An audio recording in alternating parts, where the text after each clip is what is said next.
All right, here we go. Romanticism. So it's pretty much the opposite of neoclassicism. Romantic art strove to reveal the sublime, which was anti-rational sentiment modeled on the ideas of archaic heroism, Greek, Roman, and medieval. The movement also embraced a yearning for the ideal past, reacting against the optimism and measured reason of the Enlightenment. However, the Romantics also promoted individual freedom and autonomy, in fact, continuing the intellectual tradition of the Enlightenment while protesting against it. Sounds like a teenager. All right. Romantic artists introduced the sublime, the foreboding scenes and exotic settings. They highlighted the brute power of the natural world, man's psychological struggle for meaning, and the mystery of remote places. Nostalgia was another important source of imagery. Popular nostalgic themes include ruins. Let's see what else.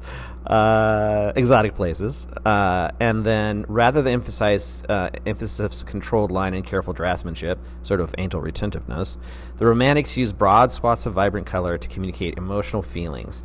Dark tones predominated, with bright colors used to provide points of contrast or to paint Orientalist scenes. The cool shades of neoclassicism were rarely used by extending the picture space into infinity. With distant vistas of far-reaching horizons, the Romantic artists invited the viewer into the infinite space of the painting. Okay, we're going to start off with the granddaddy of all Romanticism, and that's, of course, Caspar David Friedrich. So, let's look at some characteristics of Romanticism, and we've been talking about this. We talked about Romanticism when we talked about the Hudson River Valley School. So you have windswept trees. We talked about that before. There's a darkness to it, a dark sort of forest, and you got your cathedral ruins. Got to have those going. Caspar David Friedrich was the subject of a major exhibition just recently. And then you have not one, but two Frankenstein movies over the last year. And it's just like, what is happening? Why is Romanticism such an interest to everybody these days? I don't know if I can answer that, but I can present the question at least. So this is Abbey in the Oak Forest. Two guys looking at the moon. So oftentimes with Caspar David Friedrich, there's going to be people with their backs to you, which has influenced other artists, even contemporary artists today. You've got your windswept tree, and you've got very much nostalgic garb, tricorder hats, and capes and such. So it is a hearkening back to the past for sure. So I don't know I can't remember. Well, as a child, I saw the oceans. I saw the Pacific Ocean and the Atlantic Ocean. But I think since Southern California, being in Southern California a lot, I think I've seen the ocean more than I ever imagined I would in my lifetime. And it is infinite. It is incredibly vast. So it makes sense that the Romantic painters would be interested in the sea. And then you have one of the most famous paintings of all time on the right. It's on every cover of every classic novel, it seems. And that, of course, is... I want to get this right. Yeah, Wanderer Above the Sea Fog. And then you have a woman at the window on the left. I've always kind of liked this. Chalk Cliffs on Rügen. Just again looking out to the ocean with your back turned, with the humans with their backs turned to you. I don't know. There's something about the contrast between the really stark white and the trees and the cliff that I really like about this one. Yeah. So we seem to be sort of repeating ourselves here. This time it's two women and a man looking out to the sea and looking at the ships. I love the palette, the purples and the blues. I mean, you got to say, Caspar David Friedrich was an incredible colorist. Very, very talented, for sure. And then this one actually has something else going on. So it's, let's see where we are. Yeah, the stages of life. So you have a toddler. Is it 2 children? I can't see it very well. When I'm doing these recordings, the image is smaller than what you guys get. And then sort of a middle-aged man, I would imagine, and then an older man with a cane. Yeah, so this becomes a topic in art in the 19th century. You see it with some of the modernists. This whole idea of, you're aging, so to speak, and that's what we're seeing here. And then there's also women aging. We'll see that with Edvard Munch when we get into Art Nouveau, etc. I always kind of like this one. Actually, out on the sea, finally, a couple. So when I did this workshop, this teacher workshop in San Diego back in 2000, I think it was 15 or 16, I paid extra to go out onto the front part of the boat with a harness just to get a sense of the ocean a little bit more. Kind of like a little bit of Titanic almost. Was it worth the money? I don't even remember how much I paid. I don't know, maybe like $40. Probably wasn't worth it, but oh well, I did it. Okay, so this one is one that is a little bit different. We don't have any humans in it, and you'll notice that in the foreground there's an ice that's a pointer towards the ship way in the background. And so part of what happens in the Romantic period is that people become really interested in colder climates, the Arctic and such. And a lot of explorers go out to understand these areas of the globe. And as a result, there's a lot of tragedies. Let's just pretty straightforward. And in this one, it's the wreck of the Hope. And you got to have some tree forests again. Caspar David Friedrich loved this kind of stuff. Yeah, so this is Rocky Gorge and Solitary Tree. All right, now let's go to Fusuli, who's... Oh, sorry, one more. So this is Solitary Tree. The other one wasn't Solitary Tree. Do you notice the shepherd there with the sheep next to the solitary tree? It does a little bit remind me of Nebraska, believe it or not, because there's just lack of trees, and then when you see one, it's sort of solitary. Trust me. Okay, Fusuli is one of the strangest artists I've ever come across in my life, for sure. So this is a portrait of him, and he is Swiss. We do not talk about Swiss artists at all. There's a contemporary artist who I love named Papalapsi Rist, who's Swiss, but that's about it. They don't really generate a lot of visual artists, Switzerland. And this is kind of fun. This is self-portrait as a faun. I could see some of you guys doing this for an interesting sketch process.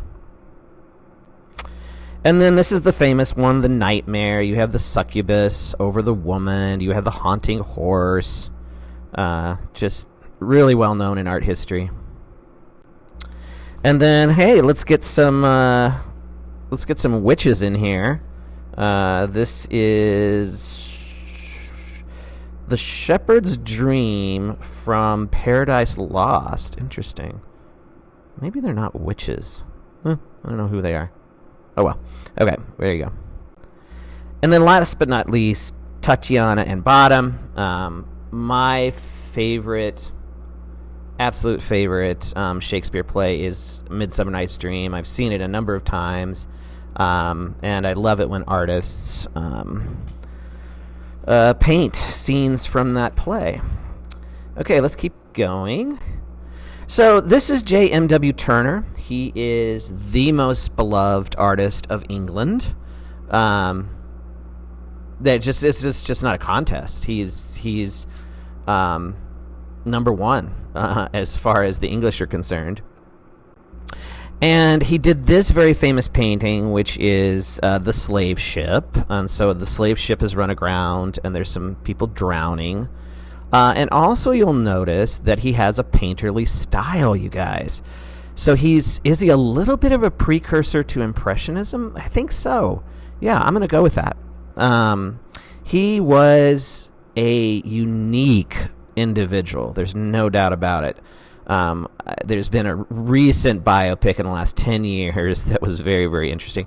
One of the things that he did, apparently, was have himself roped to a mast of a ship during a storm, just to kind of get a more sense of nature, I guess. This is an interesting one. This is the Fighting Tamari. I'm probably mispronouncing that. But it's an old-style ship, as you can see, that's being tugged by a steamship. And it's a really well-known work by him, and it's talking about the change of time, which he has as a theme in a lot of his paintings. Okay, we're here. We are here. This is painterly. Definitely seeing the brushstrokes. And this is Snowstorm Steamboat Off the Harbor's Mouth. Okay. And then the House of Parliament in 1835 went up in flames. It has not burned since then, thank goodness. Although when I've been to England a couple of times, I've really never gone to the House of Parliament. It's interesting. It's English Gothic revival style. And there are a number of paintings that Turner did, of course, of the burning of the House of Parliament. And this is right along with romantic themes, nature versus... I should have said that from the outset. Man-woman versus nature, nature wins. Sorry I didn't say that at the beginning, but hey, we're getting through this. So nature in fire is destroying man-woman's Parliament building. Oh, I thought I didn't have another one. Here's another one. I think he did about 4 or 5 of these. Yeah. Okay. All right, now we're going to move into some fun stuff. And when I made up this new slide list back in 2019, I said, you know what? I just want to put some stuff in here. We're a big, huge fan of dogs, my family. And so, so Sir Edwin Henry Landseer is the most famous painter of dogs in art history, not just in England, but in art history. I love his stuff, and we're going to look at a number of his works. But before we do, we're going to look at some Romanticism again. When I moved from D.C. back in 2000, when was that? Yeah. That was not 2000. Back in 1997, when I moved to Minnesota from D.C., I took this slide because it's such a great summary of Romanticism. So you may try to understand the Arctic man-woman, but you will fail. You will run into ice, and the polar bears will eat you. It's a very disturbing painting. Okay, now we're going to go to the doggies. Okay, so this is called... Oh, this is a very sweet one. Old Shepherd's Chief Mourner. So, yeah, he fell from the cliff. Do you think he's dead? I don't know. He might not be dead. I hope he's not. And then you have the dog, who's...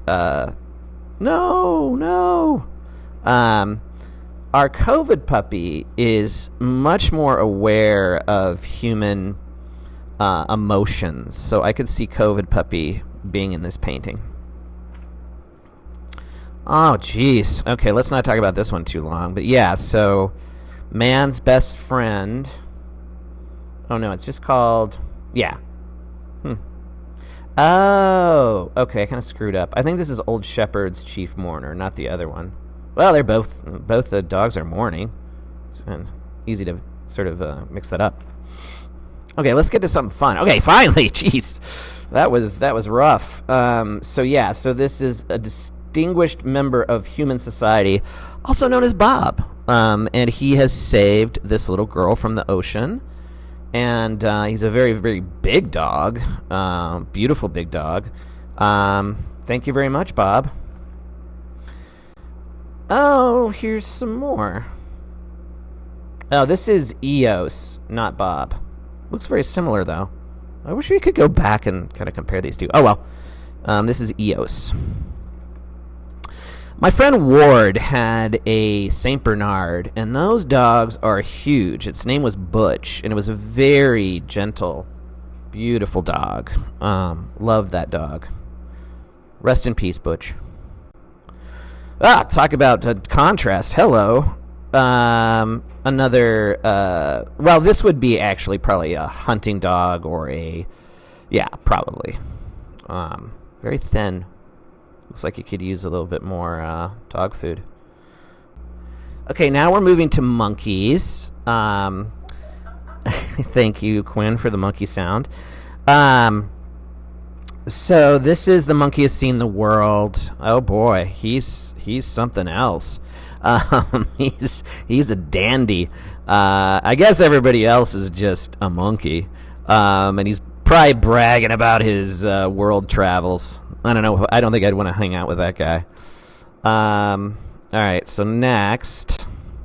Oh, this is such a disturbing painting. I probably shouldn't even have put it in here, but it's at Mia. When you go there next, check it out. It's a monkey actually torturing a cat, which is horrible. And then this one always makes me laugh. So it's a really interesting interaction. You've got, let's see, a badger dog who is kind of checking out the monkey. It's kind of an intimidating look by the dog, I would say. But yeah, so that's a curious one. And then Lady Godiva, I'd forgotten the story. So yeah. A woman nude on horseback. There you go. Kind of a quirky little painting. And then this one reminds me of the Jungle Book. It's got the python and the lion fighting over a meal. Yeah, there you go. In the Jungle Book, the snake is something else. Always trying to hypnotize all the people that he comes across. Okay, as I said before, I'm a great lover of the play Midsummer Night's Dream, and here is a lovely one, scene from Midsummer Night's Dream by Landseer. I really like the creatures on top of the rabbits. That one kind of is cool. Don't know what's going on with the small man who's nude in front of Bottom there. So yeah, that's an interesting one to say the least. Okay, let's love a elk. This is a super famous painting. The English love it. The Highlands, the Scotland Highlands, and the majestic beast, so to speak, is here. Yeah. Okay, here is a dog messing with... what do we got here? Hold on a second. Hedgehog. Not the best pet. Bryn had one. They tend to ball up when you touch them, and yeah. I wonder if anybody has ever had a hedgehog that's listening to this recording as a pet. Okay, so now we're going to talk about Jericho. Jericho made this very, very famous painting. It's kind of one that you want to have if you're talking about Romanticism. It's, of course, the very famous The Raft of the Medusa. The story goes that a ship ran aground off the coast of Africa. The lower class people got on a raft. The officers got on in a dinghy. The raft went out into the ocean, and horrible things ensued. But a few survived and came back and told the story, and Jericho made sure that he painted it. And it's interesting, down below, maybe some of you have done this in Catherine's class, down below is a small oil sketch for this painting, and it's interesting to compare the two, the finished painting on the upper left and the sketch on the right, or the oil sketch on the bottom right. And then this is one of the survivors that he painted. Okay, then you've got Orientalism. Orientalism is a subcategory of Romanticism, and it's when white artists go to Islamic lands and paint paint Islamic cultures more exotic and erotic than they actually are. And this is the very famous death of Sardanapalus. He's about to be taken over by the infidels, the Western powers, and so he has everything go up in flames. All of what he owned go up in flames with him. And then one of the causes célèbres, if that's the right way to say it, in this time period was the Greeks' effort to gain independence from the Ottoman Empire. And so a lot of English Romantic figures, poets, philosophers really made that a big cause for them. Now we're going to look at Delacroix, and he spent some time, but not a long time, in North Africa, and from that point on, he always made a lot of different paintings that are very Orientalist. This is the what are we on here?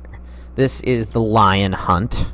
So some Bedouin individuals out on a lion hunt. There's a lot of motion and energy in this painting. And then this is combat between two people in a ravine. Yeah, so he used that short time of travels as a jumping off point for a lot of his works. Okay, this is probably the painting that kind of encapsulates everything about Orientalism. This is by Ingres, and it's a woman in a harem. She is a sex slave, and she's very long. Mary Harding always says there's not an extra vertebrae. I don't know. And also she's very white, which is supposed to be more interesting. It makes it more interesting for the white audience, I guess you could say. And then she's holding a fan, and then she's got some other things on the right side that you would associate with Islamic culture. And here you go. So this ad for Bulgari jewelry, and it's a fashion house in Italy. This is Julianne Moore, one of my favorite actresses, from 2010. And you guys know I love this stuff. It's using art history in contemporary culture, so good job, Bulgari. Okay, let's keep going. Oh, yeah. Yeah, I guess we have to talk about this one. So it's a Tondo. It's by Ingres. And one of the women has her arms up, and that accentuates the breast line. And, it was meant to be, again, definitely showing the this sexuality of the harem. Okay, he did other stuff though, Jerome. Oh, but yes, we didn't say that. Now we're moving to Jerome. So he's one of my favorite artists for sure. He was a teacher of various different artists. And this is not Orientalism. It's a very sort of sentimental look. It would remind anybody of Dumas' Three Musketeers, I think. So bowing to the priest. And then this is neoclassical. Hello, yeah. Although there's also female nudity, but we've got horizontal composition, lack of depth of the background, Greek and Roman story, and more. Again, the female nudity is a little bit more than the male. Okay, he also did these works from the history of Rome that actually was used by Tony Scott, who created Gladiator and Gladiator 2. I've not seen Gladiator 2, but we know that Jerome's paintings of the Colosseum and also down below the assassination of Julius Caesar were used by a filmmaker. Here's some more. The upper left one really reminds me of Ben-Hur. One of the most famous cinematic scenes in the history of film is when Charlton Heston is in a chariot race. And then down below you have a gladiator, I guess a victorious gladiator.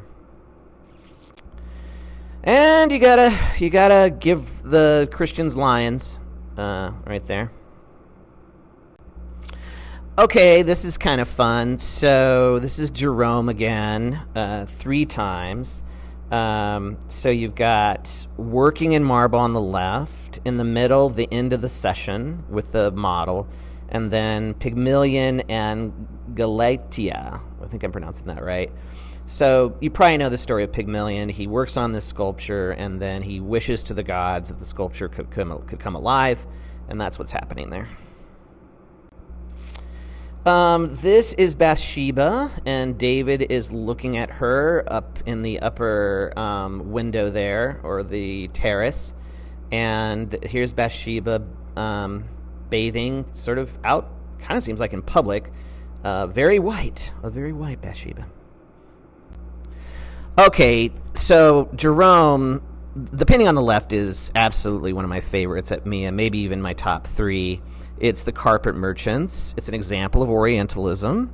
And there's another one by him which is not as much advertised by Mia, but it is, what do we got here?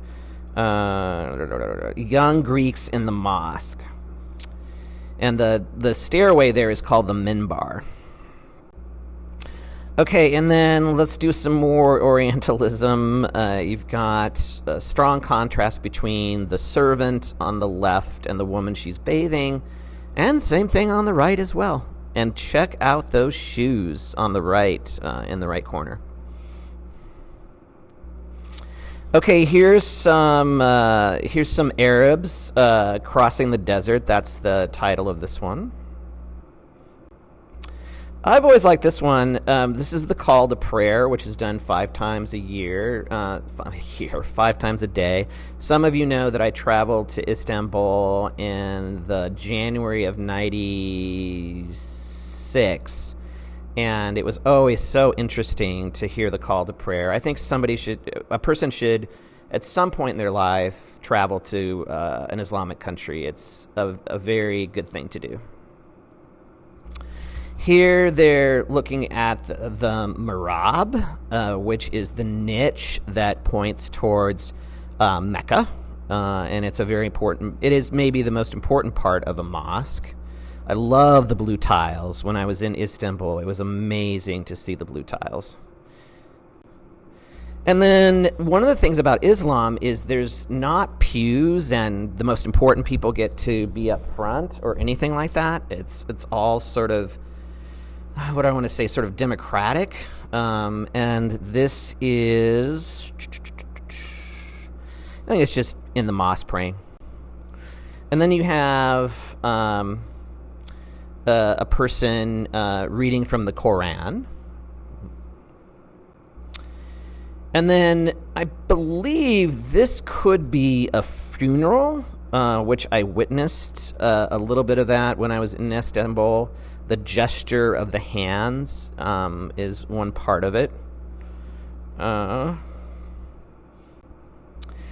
then I did see a tomb when I was in Istanbul, very, very large casket. At least in Suleiman the Magnificent's mosque, the casket is just remains inside the tomb. The whirling dervishes, which is a part of Islam. I don't want to make it incorrect. I'll just say it's a part of Islam, and it's something that you can go see. I didn't in Istanbul, but it's a ritualistic part of a subgroup in Islam. I'll just say that. I like this one a lot. I made sure I put this in here. This is the Black Bard, and I really love the contrast between the pink and the blue, which is really beautiful. Okay, this is one of my friend's favorite paintings at the Jocelyn Museum in Omaha. This is The Grief of the Pasha. His tiger has died. The stork, gosh, I go in and out. Sometimes I remember about the stork, and then sometimes I don't. But this is the stork in the harem bathhouse. Interesting contrast there. And then you've got blowing smoke into a dog's nose. Don't know really what's going on there, but again, these are really exceptional, beautiful paintings, Orientalist paintings. And yeah, okay, where are we at? Yeah, so the one on the left is from the Metropolitan Museum of Art. It's absolutely stunning. They actually put it on the cover of their permanent collection book a couple years ago. And then I thought I'd put in a woman here as well, a young North African woman. Okay, let's go. I want to get this done before class. So there's a group of white individuals in the 19th century who are very much loved Islamic culture, so much so that they would dress in the manner and so on and so forth, which I don't think would go over well today. And then this is just a still life. I thought it was kind of interesting to put a still life in. We've seen a lot of, human presence in these Orientalist paintings, and so I decided to put in a still life. On the left is a John Singer Sargent, which is in Massachusetts, one of the museums in Massachusetts. It's one of their beloved paintings. And then on the right is Albert Pinkman Ryder's The Lone Scout. Yeah, I picked the one on the left because I just really loved the palette. And this is the Arab jeweler, which is fascinating. And then on the right is a Turkish water seller.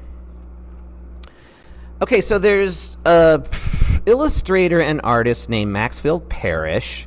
He's one that I just really, really appreciate. And he does have some Orientalist themes, even though he's working mostly in the 20th century. This is the Garden of Allah. And then this one is, I don't know if I'm going to pronounce this right, the Rubaiyat. Okay, what about music with Orientalism? These are just so interesting. So Irving Berlin, of course, a very famous composer, wrote In My Harem. And then Arthur Gillespie and Edna Williams wrote My Turkish Opal from Constantinople. There you go. And then here are the Shriners who have appropriated Islamic symbolism and such. And so here they are in a parade. And then here is a song by John Philip Sousa, who's huge. If you were ever a part of a high school band, you know John Philip Sousa. And he wrote this piece called Nobles of the Mystic Shrine March. And here you go with appropriation. This is a vintage Shriner's fess with tassel. And then you've got some Orientalist fashion from the French in 1911 from Paul Perriet. And then last but not least, you have these really interesting theater and film Orientalist examples. Omar the Tent Maker is the film. And then, of course, Rudolph Valentino in a scene from The Sheik, which would not go over well in today. And it shouldn't, obviously. Okay, we're done with Romanticism and Orientalism.